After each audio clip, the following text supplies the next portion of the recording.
9 months after I moved into my son's house, he changed the Wi-Fi password. That may not sound like much, but when you're 70 years old and you've already lost your husband, sometimes it's the smallest things that tell you the biggest truths. When I asked Michael for the new password, he didn't even look up from his phone. He simply said, "You don't really need it, Mom." That was the moment I realized I was no longer a guest. I had become a burden. My name is Helen. I'm 70 years old. For 46 years, I was married to the kindest man I've ever known. Jack wasn't perfect, neither was I, but we built a good life together, a little brick house, 2 children, countless Sunday dinners, and enough memories to fill a lifetime. When Jack passed away the previous year, the silence inside our home became unbearable. Every room reminded me of him, his favorite chair, his reading glasses, the coffee mug he always insisted was luckier than the others. I stayed there for 6 months, trying to convince myself I was fine. I wasn't. One evening, Michael came over after work. He sat across from me at the kitchen table. "Mom, you shouldn't be here alone," I smiled. "I've lived in this house for 40 years. He reached for my hand. "I know, but you don't have to anymore." A month later, I sold the house. People told me I was brave. The truth? I was terrified. Michael and his wife Rachel welcomed me warmly. They had 2 wonderful children. Emma was 12. Ben had just turned 9. The first few months felt almost perfect. I cooked dinner while Rachel worked late. I helped Ben with homework. Emma and I baked cookies every Saturday. For the first time since Jack died, the house felt alive again. I told my sister on the phone, "I think moving here saved me." I truly believed it. Then, little things started changing. At first, they seemed too small to matter. Rachel stopped asking if I'd like to join them when they went out for ice cream. Michael began eating dinner later, without telling me. One afternoon, I walked into the living room and found my favorite armchair gone. I looked around. "Where's my chair?" Rachel smiled without looking up. "We donated it." I blinked. "My chair?" It didn't really match the room. She said it so casually, as though she were talking about an old lamp. Not the chair where I'd spent every evening reading beside my husband for nearly 20 years. I wanted to say something. Instead, I nodded. "It's only a chair." At least, that's what I told myself. A week later, I picked up my tablet to video call my sister. No internet connection. Strange. The Wi-Fi had always worked. I walked into Michael's home office. "Sweetheart? I think the Wi-Fi stopped working." He didn't even turn around. "I changed the password." "Oh. What's the new one?" He sighed, then quietly said, "You don't really need it." I laughed, thinking he was joking. He wasn't. I stood there, waiting. He never gave me the password. That evening, I sat alone in my room, looking at the family photos I'd brought from my old house. For the first time since moving in, I asked myself a question I never thought I'd have to ask. Was my son trying to make me leave? I didn't know it then, but losing the Wi-Fi password was only the beginning. I told myself I was overreacting. It was only a Wi-Fi password. People forgot things. People got busy. Surely my own son wasn't trying to push me away. At least, that's what I wanted to believe. The next morning, I woke up early and made pancakes. Ben loved pancakes. Emma always pretended she didn't, until she stole one off the plate. That morning was different. Rachel walked into the kitchen, looked at the food, and quietly said, "We're eating out today." I smiled. "Oh, I didn't know." Michael avoided looking at me. Neither of them touched the breakfast. A few minutes later, they all left. The pancakes stayed on the table, getting colder by the minute. I stood there alone, looking at 4 untouched plates. For some reason, that hurt more than the Wi-Fi password. Over the next week, more little things disappeared. My family photo from the hallway, gone. The blanket Jack and I bought on our trip to Maine, folded away in a closet. Even the little basket where I kept my knitting supplies had vanished. When I asked Rachel about it, she smiled politely. "We're just trying to reduce clutter." Clutter. That word stayed with me. When had I become clutter? One afternoon, Emma came home from school much earlier than usual. She walked into my room and quietly closed the door. "Grandma, can I ask you something?"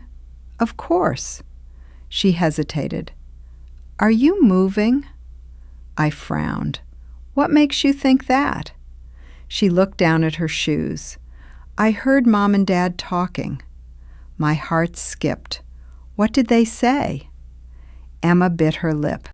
"I wasn't supposed to hear." Then she whispered, "Dad said it'll be easier once she's gone." Gone. Not moved, not happier, gone. Before I could ask another question, Rachel called from downstairs. Emma quickly hugged me and ran out. I sat there for nearly 10 minutes, unable to move. That evening, Michael came home carrying several shopping bags. He walked straight past my room. I heard laughter downstairs. Curious, I walked into the kitchen. They had bought a brand new desk. Rachel smiled when she saw me.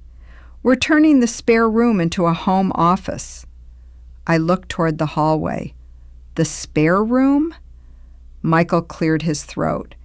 "Actually, we were thinking about using your room." I stared at him. "My room?" "Well, if you decide to move soon, it'll make things easier." There it was, not even hidden anymore.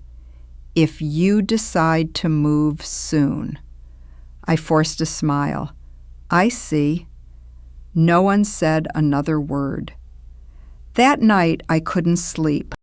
Around midnight, I walked downstairs for a glass of water. As I passed Michael's office, I heard voices. The door wasn't fully closed. Rachel said quietly, "We can't keep doing this." Michael answered, "I know." "But she has to make the decision herself." Rachel sighed. "What if she never leaves?" Michael didn't answer immediately. Finally, he said something that shattered what was left of my heart. "Then we'll have to make staying here uncomfortable." I nearly dropped the glass. My hands were shaking so badly I had to steady myself against the wall. They weren't imagining it. They weren't joking. They were doing it on purpose. The missing chair, the Wi-Fi, the photographs, everything.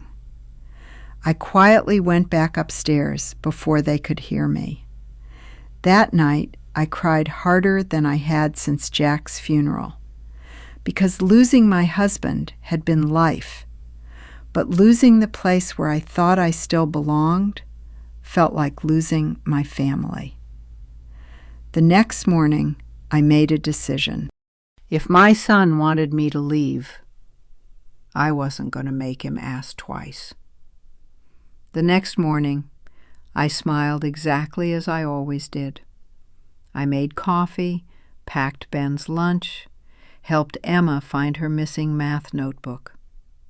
No one noticed anything different, but inside, I had already made my decision. I wasn't going to wait until my son asked me to leave.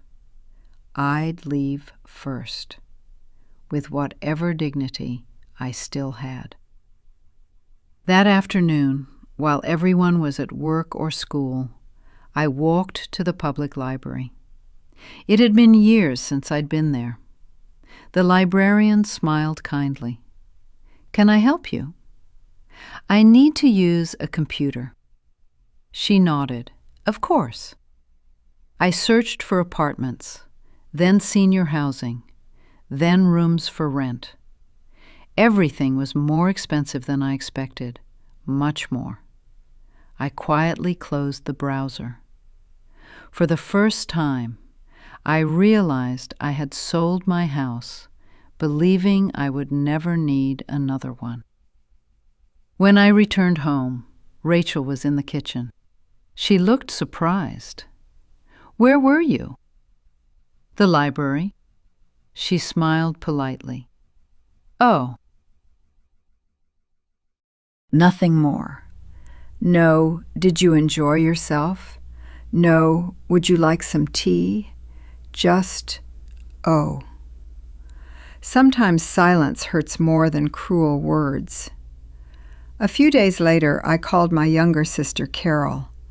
I hadn't told her anything, not yet. She immediately noticed something in my voice. "Helen, what's wrong?" I almost said nothing. Instead, I started crying. Everything came pouring out. The Wi-Fi, the chair, the conversation I'd overheard, the room they wanted to turn into an office. When I finished, Carol was quiet for several seconds. Finally, she asked, "Are you absolutely sure that's what they meant?" I looked around my little bedroom. I've never been more sure of anything. She sighed. "You can always stay with me." I smiled through tears. "You live 900 miles away." "I know, but you're still my sister." That evening, something happened that made everything even worse. Michael came home carrying a tape measure. He walked straight to my bedroom. "Mom, can I measure this room for a minute?" I stared at him. "Why?" He hesitated. "We're planning a few changes." Changes, of course. I stepped aside without saying a word. He measured every wall, every window, every corner, writing numbers into his phone. He thanked me, then left. I sat on my bed, looking around the room. It no longer felt like mine. Maybe it never had been. The next morning, Ben knocked softly on my door. "Grandma, can you come outside?" We sat together on the back porch. He looked nervous. I heard Mom and Dad arguing. I smiled gently. "What about?" He whispered, "Dad said, she'll hate me for this." I frowned. "Who?" "You." Before I could ask anything else, Rachel opened the back door. "Ben, we're leaving." He stood up quickly. As he walked away, he turned back and quietly said, "I don't want you to go." Those words stayed with me all day. If the children wanted me there, why didn't their parents? That night, I opened the small wooden box that held what little I had left. My passport, a few savings bonds, Jack's wedding ring, and the checkbook from the money left after selling our house. I counted everything carefully. If I was careful, very careful, I could probably afford a small apartment.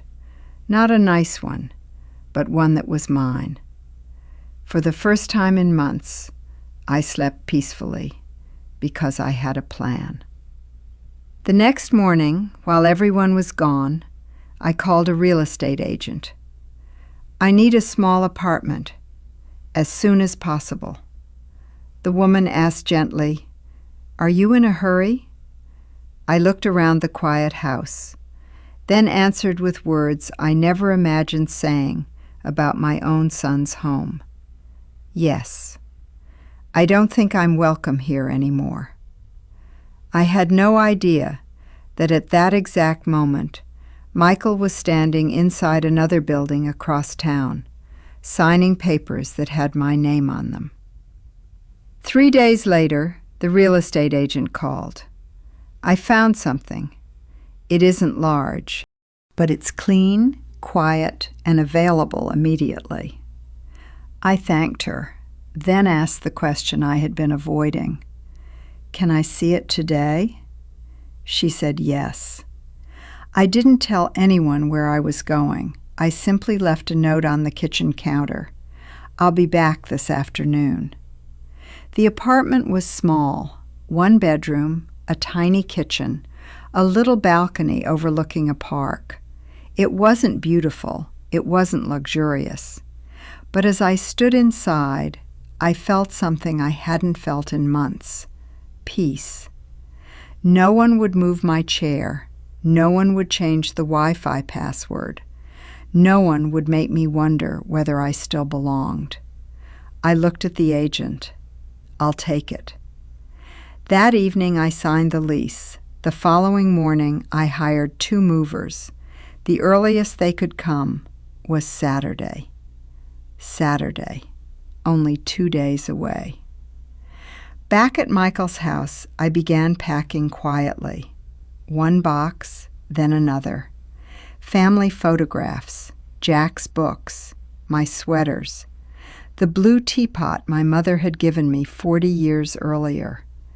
I packed slowly, carefully, trying not to make any noise.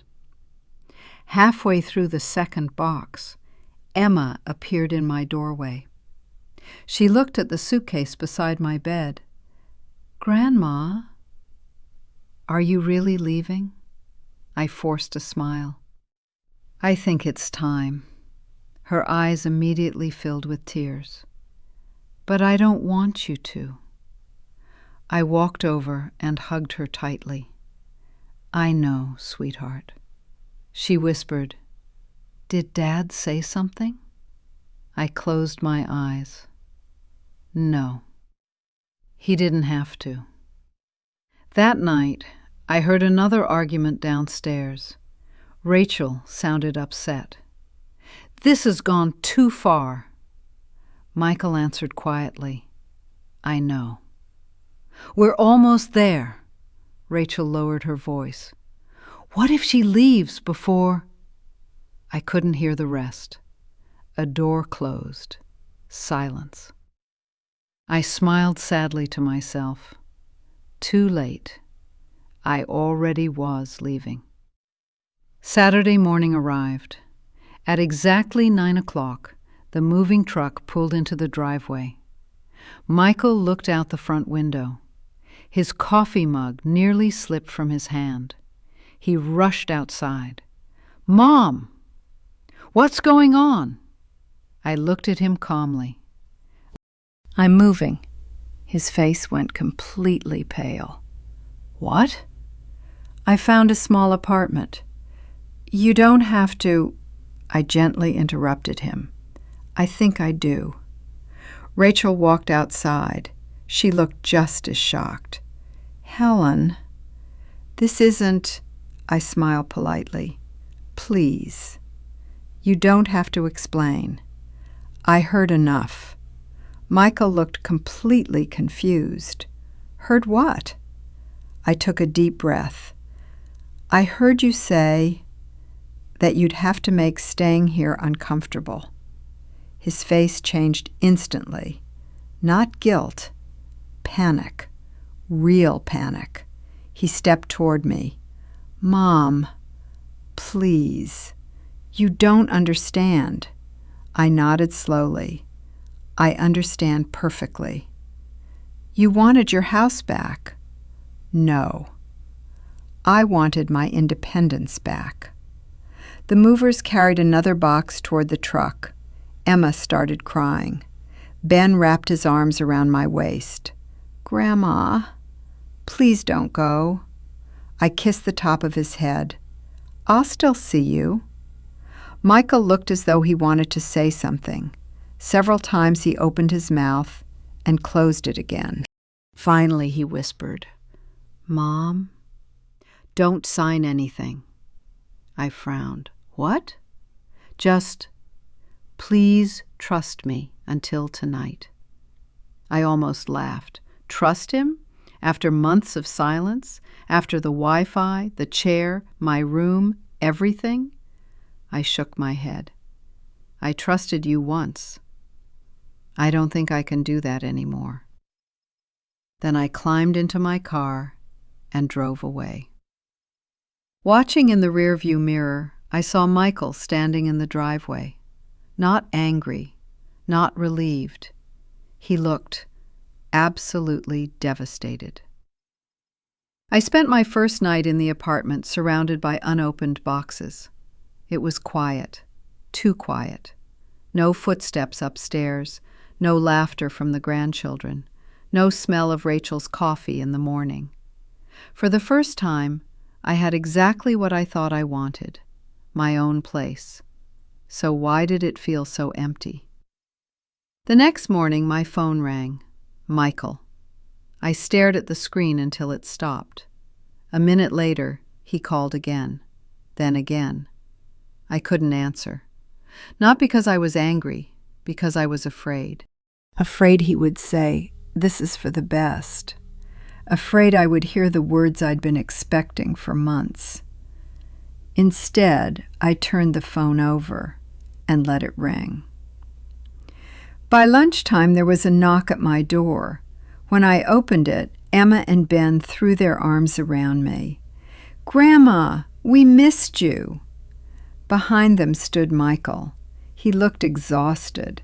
His eyes were red, as though he hadn't slept.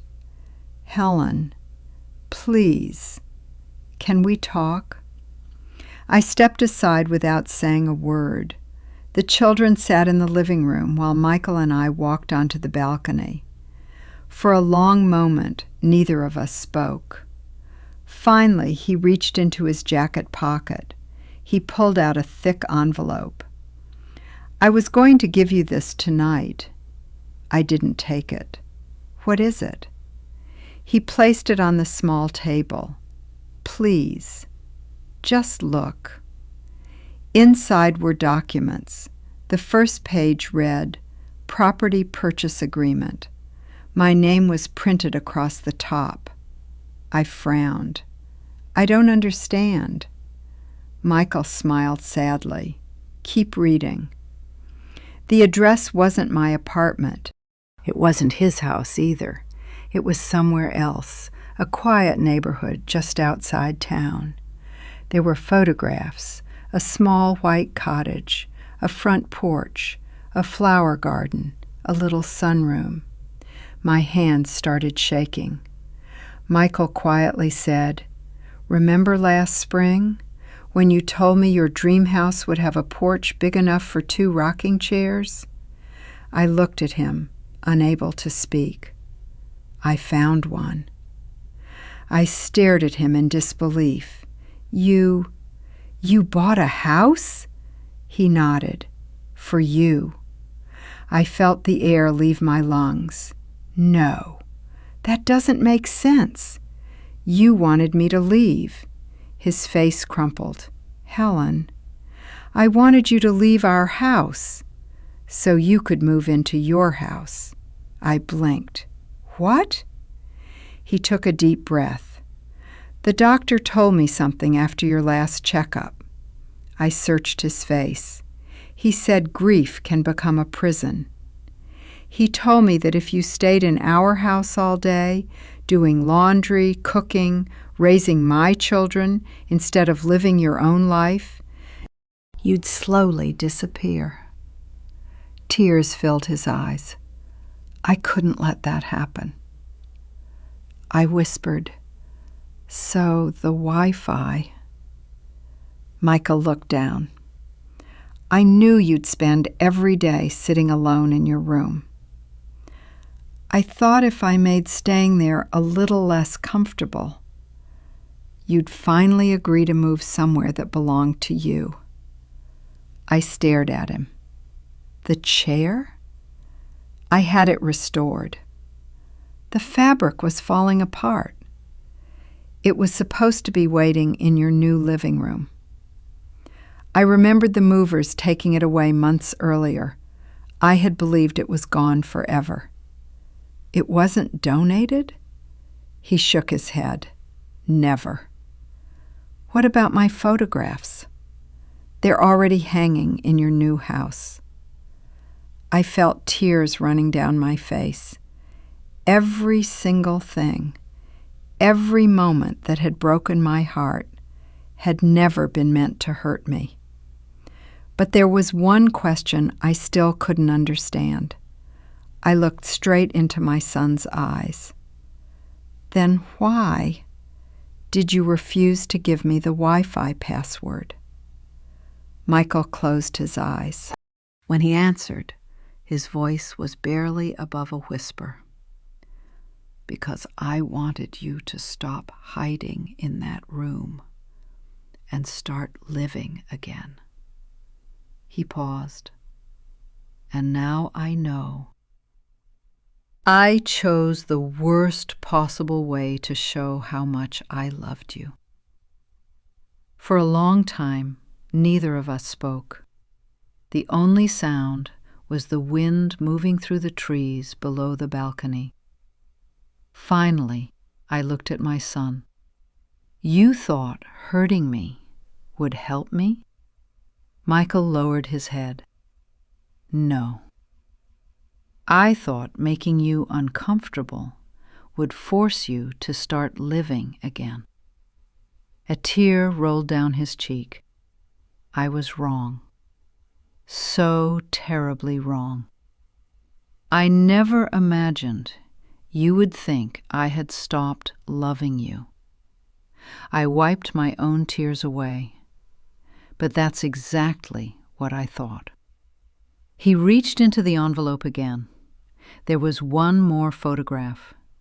It showed the little white cottage. Only this time, the front porch was finished. 2 white rocking chairs stood side by side. I recognized one immediately. My chair. The one Rachel said had been donated. It had been completely restored.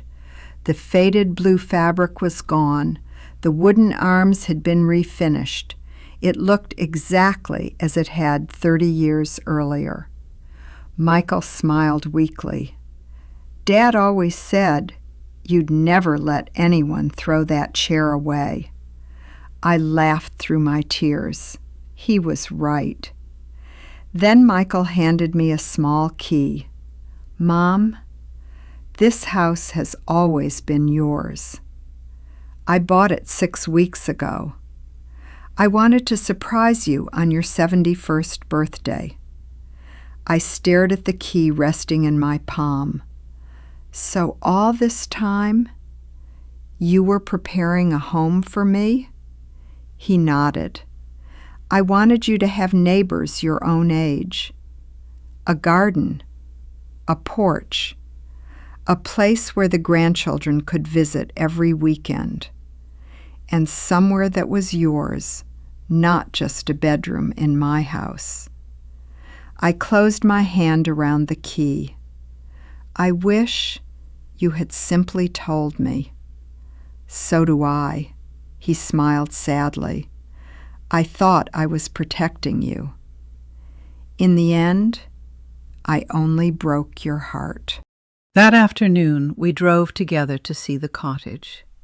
When the car turned onto the quiet street, I stopped breathing. It was beautiful. White shutters, fresh flowers beneath every window, a small maple tree in the front yard. exactly the kind of home Jack and I used to admire during Sunday drives. As I stepped onto the porch, I noticed something else. Wind chimes. The same melody that had hung outside our first house when Michael was little. I turned toward him. "You remembered." He smiled.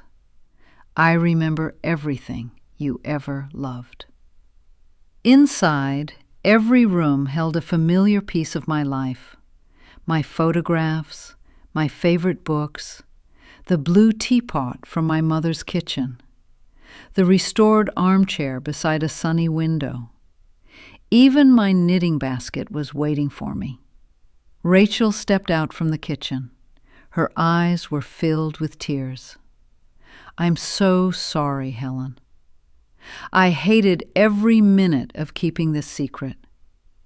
I kept telling Michael we should tell you." I walked over and hugged her. "I know. I should have trusted you." She shook her head. "No.